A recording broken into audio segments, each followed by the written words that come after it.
నెల్లూరు జిల్లా న్యూజివీడు నియోజకవర్గం చాట్రాయి మండలం తుమ్మగూడ గ్రామంలో జయహో బీసీ ఆత్మీయ సదస్సును మండల తెలుగుదేశం పార్టీ అధ్యక్షురాలు బొట్టు వరలక్ష్మి ఆధ్వర్యంలో ఏర్పాటు చేశారు. ఈ కార్యక్రమానికి ముఖ్య అతిథిగా విచ్చేసిన నియోజకవర్గ తెలుగుదేశం పార్టీ ఉమ్మడి అభ్యర్థి కొలుసు పార్థసారథి మాట్లాడుతూ కూటమి విజయాన్ని ఆపటం ఎవరి తరం కాదని అందరూ సమిష్టిగా కృషి చేసి తనను గెలిపించాలని కోరారు. ఈ కార్యక్రమంలో జనసేన పార్టీ ఉమ్మడి కృష్ణా జిల్లా అధికార ప్రతినిధి మరిదు శివరామకృష్ణ, జిల్లా అధికార ప్రతినిధి మందపాటి బసవారెడ్డి, జిల్లా తెలుగు రైతు ప్రధాన కార్యదర్శి మోరంపూడి శ్రీనివాసరావు, సీనియర్ నాయకులు నూతిక్కి వేణుగోపాలరావు, మసునూరి రాజా తదితరులు పాల్గొన్నారు. 1982 మార్చి 29 చారిత్రాత్మకమైన రోజు. ఎందుకంటే ఆ రోజున తెలుగుదేశం పార్టీని ఏర్పాటు చేసింది మన నాయకుడు నందమూరి తారక రామారావు గారు. ఎందుకు చెప్తున్నానంటే అప్పుడు దగ్గరికి కూడా అగ్రవర్ణాల ఆధిపత్యంలో ఈ రాష్ట్రం మొత్తం పదవులన్నీ కూడా అగ్రవర్ణ చేతుల్లో ఉంటే ఎన్టీ రామారావు గారు మనసు చెలించి ఈ రాష్ట్రంలో బీసీ సోదరులందరినీ కూడా అణగారిన వర్గాలందరినీ కూడా ఎమ్మెల్యేని చేసి ఇవాళ చట్టసభకు పంపించింది ఎవరయ్యా అంటే ఒక్క ఎన్టీ రామారావు గారే. ఈ రోజున అనేక మంది ఈ రోజున ఎర్రమ్మాయుడు గారు కానించి మన యనమల రామకృష్ణుడు గారు కానించి దేవేంద్ర గౌడ్ గారు కానించి ఒక యువ రక్తాన్ని ప్రజల్లో నింపి తెలుగుదేశం పార్టీకి బీసీలే వెన్నుముక జవసత్వాల్ని చాటిన వ్యక్తి ఎవరంటే ఒక్క ఎన్టీ రామారావు గారు. అట్లాగే ఎన్టీ రామారావు గారు ఒక విప్లవాత్మకమైన సంస్కరణ చేశారు. ముఖ్యంగా మన బీసీని చెప్పుకోవాల్సి వస్తే 89 to 91 సమయంలో నేషనల్ ఫ్రంట్ చైర్మన్ గా ఎన్టీ రామారావు గారు ఉన్నప్పుడు ఆయన అధికారంలో పోయి ఖాళీగా ఉండకుండా ఢిల్లీని గద్దెదించి ఆ విపి సింగ్ గారిని ముఖ్య ప్రధానమంత్రిగా చేసిన టైంలో ఒక చట్టసభల్లో మన స్థానిక సంస్థల్లో 33% రిజర్వేషన్ భారతదేశ వ్యాప్తంగా అమలు చేసిన వ్యక్తి విశ్వనాథ్ ప్రసాద్ సింగ్ అయితే అది అధ్యుడు ఎవరంటే ఎన్టీ రామారావు గారు. ఈ రోజున ఈ స్టేజింగ్ మీద కూర్చున్న బీసీలందరికీ కూడా ఈ విధంగా స్థానిక సంస్థల పదవులు కల్పించిన వ్యక్తి ఎన్టీ రామారావు గారు. అటువంటి పార్టీలో మనం ఉన్నందుకు గర్వపడాల్సిన విషయం మనందరికీ ఉంది. ముఖ్యంగా సోదరులు అనేక విషయాలు చెప్పారు. ఒక్క విషయం చెప్పి ముగిస్తాను. సోదరులారా, గత 3 పర్యాయాలు అంటే రేపు జరగబోయే 3వ పర్యాయం 2 పర్యాయాలు తెలుగుదేశం పార్టీ బీసీలకు ఇచ్చింది. సుమారుగా ఇందాక మన సోదరులందరూ చెప్పినట్టుగా సుమారుగా 1,00,000 ఓట్ల జనాభా ఉన్న బీసీలు ఎక్కడ, కనీసం 1000 ఓట్లు లేని ఒక జమీందారు ఎక్కడ? ఆ ఒక్క విషయంలో మనందరం కూడా ఆత్మ పరిశీలన చేసుకోవాలి. బీసీ నినాదమే కాదు, మనందరం కూడా బీసీలందరూ ఒక పట్టుదలగా ఎన్టీ రామారావు గారు ఏ విధంగా అయితే బీసీలకి ఆధిక్యత స్థానిక సంస్థలు ఇచ్చారు, అట్లాగే మన చంద్రబాబు నాయుడు గారు కూడా మన గతంలో 2 సార్లు ముద్రబాబు గారికి ఉండనే కాకుండా మన సమర్థుడైన నాయకుడు కావాలి. అట్లాంటి పరిస్థితుల్లో ఒక పార్థసారథి గారే తెలుగుదేశం పార్టీలోకి రావాలని గత సంవత్సర కాలం నుంచి కూడా మేమందరం కూడా ఎంతో అభిమానంతో ఆత్మతో ఎదురు చూసాం. మనందరికి కోరిక ప్రకారం పార్థసారథి గారు ఈ రోజున నూజివీడు తెలుగుదేశం అభ్యర్థిగా వచ్చారు.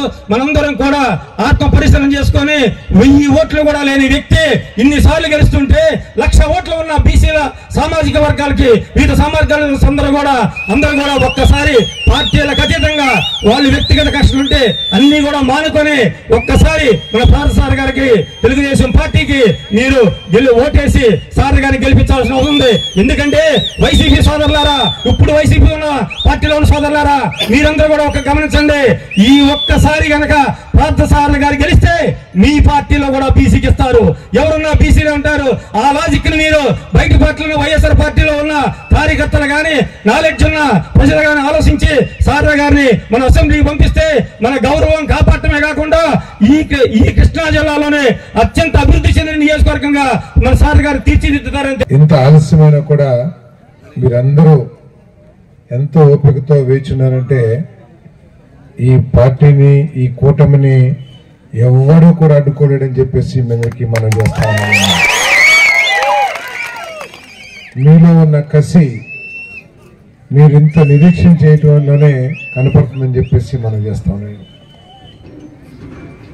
ఈరోజు సోదరుడు కొంతమంది బీసీలో ఓట్లేస్తారులే అని చెప్పేసి ఏదో చెప్తా ఉన్నాడు. ఇక్కడ సమస్య బీసీలు అది కాదు. ప్రతి రాజకీయ పార్టీకి కూడా అన్ని వర్గాల సహకారము, అన్ని వర్గాల సపోర్టు అవసరం. ప్రతి రాజకీయ పార్టీ కూడా వర్గాల వారీగా కూడా కార్యక్రమాలని ఏర్పాటు చేసి రచించి ఆ కార్యక్రమాల ద్వారా ఆ వర్గాన్ని అభివృద్ధి చేస్తానికి ప్రయత్నం చేస్తాయి. ప్రతి రాజకీయ పార్టీ కూడా అత్యధిక సంఖ్యాకుల గురించి, అత్యధిక సంఖ్యాకుల ఓట్లు వస్తే మన పార్టీకి లబ్ధి చేకూరుతుందనే ఉద్దేశంతో ఆ వర్గాలతో చర్చించి ఆ వర్గాల సపోర్ట్ని పొందటానికి ప్రయత్నం చేస్తానని చెప్పేసి మనం చేస్తాను. ఈరోజు జనాభాలో 50% మించి ఉన్న బలహీన వర్గాలు, 25% ఉన్న ఎస్సీ ఎస్టీ వర్గాలు, 25% ఉన్న ఓసీ వర్గాలు. ఈ రాష్ట్రానికి ఏదైనా ఆదాయం వస్తే ఆ ఆదాయాన్ని ఈ దామాష ప్రకారం పంచాలని చెప్పేసి అందరూ భావిస్తారు. ఏ పార్టీ ఏం చేస్తుంది, ఏ పార్టీ ఏ వర్గానికి ఎంత చేస్తుందనే సమస్య ప్రతి ఎన్నికల్లో కూడా వస్తుందనే విషయాన్ని మనందరం కూడా గమనించాలని చెప్పేసి మనం చేస్తామని. ప్రతి ఒక్కళ్ళు కూడా ఓట్ల కోసం బీసీలు, ఎస్సీలు, మైనార్టీలు, నా బీసీ, నా ఎస్సీ, నా బీసీ అని చాలా మంది ఉపన్యాసాలు చెప్తారు.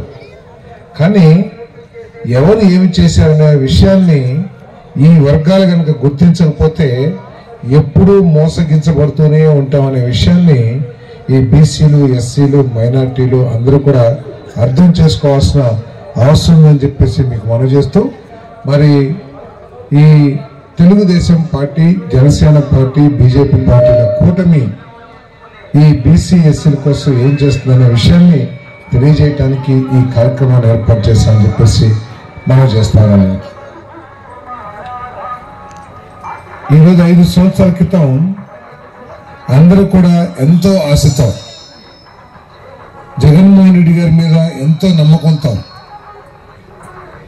ఎవరు ఊహించిన మెజారిటీ ఆయనకి ఇచ్చాం, వైఎస్ఆర్ కాంగ్రెస్ పార్టీకి ఇచ్చాం. ఈ 5 సంవత్సరాల్లో బలహీన వర్గాల జీవితాల్లో కానివ్వండి, దళితుల జీవితాల్లో కానివ్వండి ఏం మార్పు వచ్చిందనే విషయాన్ని ఇక్కడ మనందరూ కూడా గమనించాల్సిన అవసరం ఉందని చెప్పేసి మనం చేస్తాను. ఈ ప్రభుత్వం ఎంతసేపు సంక్షేమ కార్యక్రమాలు చేశాను అనే ప్రచారంతో పరిపాలనని పూర్తిగా పక్కన పెట్టేసి కేవలం దోపిడీ మీద ఆధారపడిందని చెప్పేసి మనం చేస్తామన్నా. నేను ఆ దోపిడీ డబ్బులుంటే చాలా ఓట్లు కొనేసి, ఓటుకి 5,000, 6,000 ఇచ్చేసి ఓట్లు కొనేసి మళ్ళీ అధికారం రావాలనే ఆశ తప్పితే ఈ రాష్ట్రాన్ని అభివృద్ధి పథంలోకి తీసుకువెళ్ళి ఈ రాష్ట్రంలో ఎస్సీ, బీసీ, మైనార్టీ, ఓసీ వర్గాల్లోని యువతీ యువకులకి ఉపాధి అవకాశాలు కల్పించి వారి జీవితాలకి, వారి భవిష్యత్తుకి ఒక మార్గం ఏర్పాటు చేయాలనే ఆలోచన ఈ ప్రభుత్వానికి లేదని చెప్పేసి మీ అందరికీ మనం చేస్తాను. మీరు ఒకసారి ఆలోచన చేస్తే వైఎస్ఆర్ కాంగ్రెస్ పార్టీ వాళ్ళు చెప్పేది ఏమిటంటే, మేము 2,70,000 కోట్ల రూపాయలని నవరత్నాల పథకాల ద్వారా పేదవాళ్ళ అకౌంట్లకు వేసాము అని చెప్పేసి చాలా గొప్పగా చెప్తా ఉన్నారు.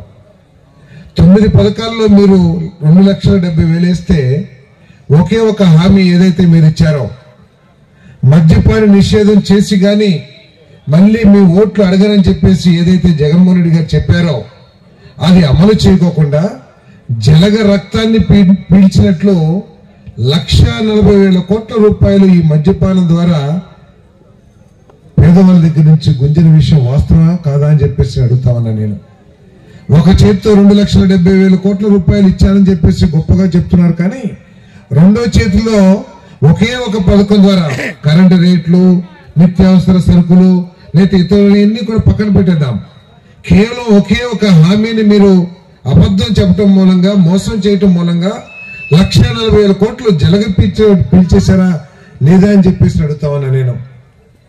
నేను జలగ ఎందుకు అంటున్నానంటే, చంద్రబాబు నాయుడు గారు దిగిపోయేటప్పటికీ 50 రూపాయలు, 60 రూపాయలు ఉన్న బాటిల్ ఈరోజు 150, 160, 170 రూపాయలు అమ్ముతున్నారంటే ఏ విధంగా అంత రేటు పెరిగింది ఈ పేద ప్రజలకి చెప్పమని చెప్పేసి అడుగుతామన్నా. నేను ఈ మద్యపానం తయారు చేయడానికి వాడే నీటి రేటు పెరిగిందా, మద్యపానానికి వాడే స్పిరిట్ రేటు పెరిగిందా, మద్యపానానికి వాడే సీసా రేటు పెరిగిందా, ఒకసారి ప్రజలకు విశదీకరిస్తే మీరు ఏ విధంగా దోపిడీ చేస్తారని చెప్పేసి ఈ ప్రజలకు అర్థమవుతుందని చెప్పేసి మీదకి శవనిగా మనం చేస్తాము.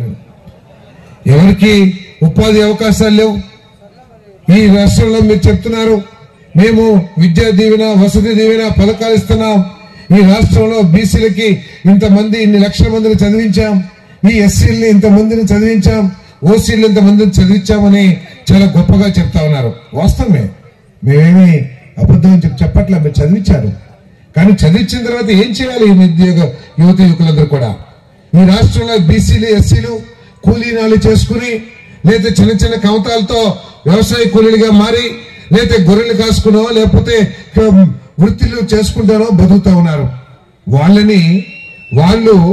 వారి పిల్లల్ని ఎవరైతే ఇంజనీర్ చదివారో, డిగ్రీ చదివారో, ఆ గొర్రెలు కాయమనో లేకపోతే గేదెల మళ్ళేమనో లేకపోతే కూలికి వెళ్ళమనో చెప్పలేని పరిస్థితుల్లో ఆ పిల్లల భవిష్యత్తు ఏంటని నేను అడుగుతా ఉన్నా. నేను ఈ మీటింగ్ యొక్క ఆవశ్యకతని మన బీసీ సోదరులందరూ కూడా తెలుసుకోవాల్సిన అవసరం ఉంది. ఈ గతంలో పెట్టినా ఇప్పుడు పెట్టినా జేహో బీసీ మీటింగ్ అనేది గత తెలుగుదేశం అధికారంలో ఉండగా ఏం చేసింది బీసీల కోసం, ఈ 5 సంవత్సరాల్లో వైఎస్ఆర్సీపీ ప్రభుత్వం ఏం చేసిందో చెప్పి బీసీ సోదరుల్ని చైతన్యం చేయడం కోసం ఈరోజు ఈ మీటింగ్ జరుగుతూ ఉంది. ఎమ్మెల్యే కోటలో నిద్రపోతా ఉన్నాడు. నేను ఒక స్లోగన్ ఇస్తాను. ఇప్పుడు మీ అందరూ ఆ స్లోగన్ గట్టిగా చెప్తే ఈ రాత్రి నిద్రపోకూడదు. అంత గట్టిగా బీసీ సోదరులందరూ కూడా ఆ స్లోగన్ చెప్పాలి. వర్ధిల్లాలి బీసీల ఐక్యత, వర్ధిల్లాలి బీసీల ఐక్యత, వర్ధిల్లాలి బీసీల ఐక్యత. ఈరోజు రాష్ట్రంలో ఉన్నటువంటి జగన్మోహన్ రెడ్డి ప్రభుత్వం అధికారంలోకి వచ్చిన తర్వాత బీసీల్ని అణగదొక్కే విధానాలు ఈరోజు అవలంబించింది. ఈ రాష్ట్రంలో జగన్మోహన్ రెడ్డి అధికారంలోకి వచ్చిన తర్వాత బీసీల మీద దాడులు జరిగినాయి, బీసీల మీద కేసులు పెట్టారు, హత్యలు చేశారు. ఈ రాష్ట్రంలో ఈ ప్రభుత్వం వచ్చిన తర్వాత 25,000 మంది మీద బీసీల మీద అక్రమ కేసులు పెట్టిన పరిస్థితిని మనం చూసాం. అలాగే 22,570 మంది మీద ఈ రోజు దాడులు చేశారు. 75 మంది బీసీలని ఈ రాష్ట్రంలో హత్య చేశారు. ఇదే జగన్మోహన్ రెడ్డి ప్రభుత్వం బీసీలకు ఇచ్చిన బహుమతి. మనం ఈ ఎన్నికల్లో గుర్తుంచుకొని బుద్ధి చెబుదామో వద్దో బీసీ సోదరులందరూ కూడా ఆలోచించాల్సిన అవసరం ఎంతైనా ఉంది. అలాగే ఈరోజు మనకి ప్రతిసారి కూడా తెలుగుదేశం ఇక్కడికి బీసీ అభ్యర్థిని మనకి ఎమ్మెల్యే అభ్యర్థిగా పంపిస్తా ఉంది. మనందరం కూడా ఎందుకు ఇక్కడ బీసీ అభ్యర్థిని ఎమ్మెల్యేగా పంపిస్తున్నారో చంద్రబాబు నాయుడు గారు మనందరం కూడా ఆలోచించాల్సిన అవసరం ఉంది. ఈ రోజు ఈ నియోజకవర్గంలో 2,10,000 ఓట్లుంటే మొత్తం కలిపి 1,80,000 ఓట్లు పోలవుతా ఉన్నాయి. దానిలో యాదవ గౌడ సోదరుల ఓట్లు 65,000 ఉన్నాయి. అలాగే ఇతర బీసీ కులాలను కలుపుకుంటే 85,000 ఓట్లు ఈ బీసీలకి ఈ నియోజకవర్గంలో ఉన్నాయి. మన ఎస్సీ ఎస్టీ సోదరులు కలుపుకుంటే 1,25,000 ఓట్లు ఉన్నాయి. కానీ ఇక్కడ బీసీ అభ్యర్థుల్ని మనం ప్రతిసారి కూడా ఓడిస్తున్నాం. ఇది మన అనైక్యతకు కారణం.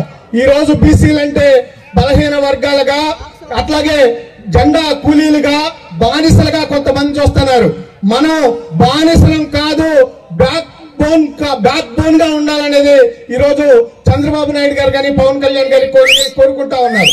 మనం అట్లా అవ్వాలంటే ఇక్కడ ఉన్నటువంటి బీసీ బిడ్డని మనం గెలిపించి అసెంబ్లీకి పంపించాల్సిన అవసరం ఉంది. బీసీల గొంతు అసెంబ్లీలో వినిపించాలంటే మనం సారథి గారిని గెలిపించుకోవాల్సిన అవసరం ఎంతైనా ఉంది. చాట్రాయ మండలంలో ముఖ్యంగా 3 సార్లు ప్రతాప్ నారాయణ గారికి ఇక్కడ మీరు మెజార్టీ ఇచ్చి ఎమ్మెల్యేని చేశారు.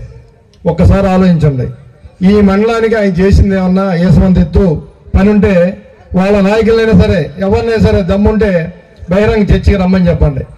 ఏదైనా చేసినా కానీ చాట్రాయ మండలంలో సిమెంట్ రోడ్లు ఏనివ్వండి, లేకపోతే లోన్లు ఎస్సీ సభ్యులలో లోన్లు ఇవ్వండి, బీసీ సభ్యులలో లోన్లు ఇవ్వనివ్వండి, అభివృద్ధి అనేది తెలుగుదేశం హయాంలోనే జరిగింది. మొక్కజొన్న కొనుగోలు కేంద్రాలు కానీ, ధాన్యం కొనుగోలు కేంద్రాలు కానీ, వైఎస్ఆర్ పార్టీ అతి ముఖ్యంగా చెప్పే విషయం ఏంటంటే, వైఎస్ఆర్ పార్టీ అధికారంలో ఉన్న 15 సంవత్సరాల్లో చిన్నకారు రైతులకి పాస్బుక్లు ఇవ్వకుండా అడ్డుకొని మోకాలడ్డం పెట్టి ఇబ్బంది పెడితే తెలుగుదేశం పార్టీ అధికారంలో రాగానే ఈ మండలంలో 2,500 మంది పాస్బుక్లు రైతులకు మనం అందించినటువంటి చరిత్ర తెలుగుదేశం పార్టీకి ఉందని చెప్పి తెలియజేస్తా ఉన్నా. వీళ్ళందరూ కూడా లోన్లు తీసుకోవడానికి ఇబ్బంది పడి, వ్యవసాయానికి రుణాలు దొరక్క ఇబ్బంది పడతా ఉంటే తెలుగుదేశం పార్టీ అధికారంలోకి వచ్చిన తర్వాత ఒక్క చాట్రాయ మండలంలోనే 2,500 పాస్బుక్లు ఒకేసారి ఇవ్వడం జరిగిందని చెప్పి తెలియజేస్తా ఉన్నా. మరి ఏదైతే మన నూజివీడు నియోజకవర్గానికే కాకుండా కృష్ణా జిల్లా మొత్తానికి ఆయిపోట్ లాంటి చింతలపూడి ప్రాజెక్టు ఉందో శాసనసభ్యుడు వచ్చిన శాసనసభ్యుడు నూజివీడు నియోజకవర్గం చెప్పాలంటే మీరందరూ కూడా ఒక్కసారి గ్రామాల్లో చర్చించుకోండి. రచ్చబండ దగ్గర కూర్చొని రైతులందరూ ఆలోచించండి, పార్టీలకు రహితంగా ఆలోచించండి. చింతలపూడి ఎత్తిపోతల పథకం కనుక పూర్తి అయి ఉంటే తెలుగుదేశం పార్టీ నాయకులకి కార్యకర్తలకు ఉపయోగం ఉంటుందా, వైఎస్ఆర్ పార్టీ కార్యకర్తలకి నాయకులకి రైతులకి ఉపయోగం ఉండదా అని చెప్పేసి ఈ సభాముఖంగా ప్రశ్నిస్తా ఉన్నా. మరి శాసనసభ్యుడిగా గెలిచి 80% చింతలపూడి పూర్తయితే 20% పూర్తి చేసి రైతాంగాన్ని ఆదుకోలేనటువంటి ఎమ్మెల్యే మనకు అవసరం అని చెప్పి మిమ్మల్ని అడుగుతా ఉన్నా. మీరందరూ కూడా ఇవాళ 1400 ఓట్లు లేని వ్యక్తి ఈ విధంగా మెజార్టీలో గెలిపిస్తా ఉన్నారే.